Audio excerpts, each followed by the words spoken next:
Je me souviens, la première objection que j'ai faite, je me suis juste levé, ça a bloqué, je n'ai pas été capable de dire objection.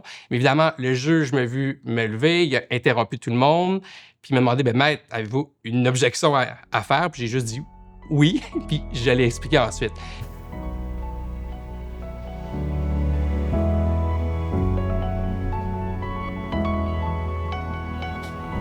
Bonjour, je m'appelle Daniel. Moi, je suis avocat. Je suis avocat avec une petite particularité. Je suis quelqu'un qui bégait. J'ai un emploi d'avocat assez typique. Là. Alors, je vais faire des représentations devant les tribunaux.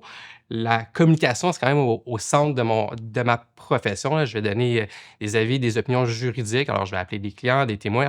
Alors je parle beaucoup au travail. Raconte-nous un moment au travail où le bégaiement a joué un rôle important. Ça peut être difficile, surprenant, drôle, révélateur. Mon premier appel téléphonique avec un client, j'ai appelé le client en ayant les meilleures intentions du monde. Je vais lui dire, je vais annoncer mon bégaiement dès le début avant de lui donner mon avis juridique. Alors, je commence à me présenter, je lui dis que je bégayais, puis le client m'arrête tout de suite en me disant, non, non, je sais, vous chargez à la minute, arrive, va directement au point. Fait que j'ai comme sauté tout mon préambule, ma présentation du bégaiement. J'ai donné mon avis juridique en bégayant. Ça a pris, je pense, 2 fois plus de temps que ça aurait dû. Puis je lui ai chargé la moitié du temps aussi. Mais c'est ça. Alors, j'étais prêt, puis j'ai réalisé que ça n'intéressait pas le client, le bégaiement. Lui, il voulait juste connaître mon opinion. Et le mandat était accompli.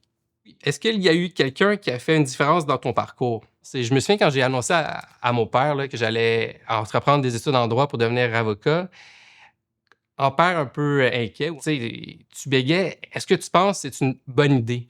J'avais déjà réfléchi à la question. Je me suis dit, ben oui, je vais le faire quand même. Je vais lui montrer à lui, à moi, aux autres que le bégaiement, ça ne m'empêchera pas de devenir un avocat. Alors, quels seraient mes conseils à quelqu'un qui voudrait devenir avocat? Je pense que ça serait de se lancer, mais de se lancer consciemment, tu sais, d'être conscient du défi, mais de surtout pas de se freiner avec le bégaiement. Quand j'étais enfant, là, quand je me baignais, j'avais peur de l'eau froide. Puis je me disais, ben, un coup que j'ai sauté dans les airs, ben, il est trop tard, je vais tomber dans l'eau froide, puis je vais vivre qu'est-ce que j'ai à vivre.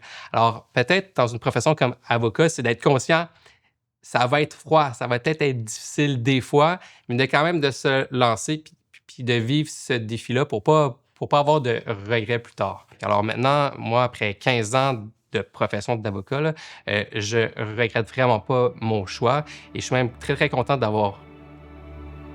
m'être engagé dans la profession avec le bégaiement. Là.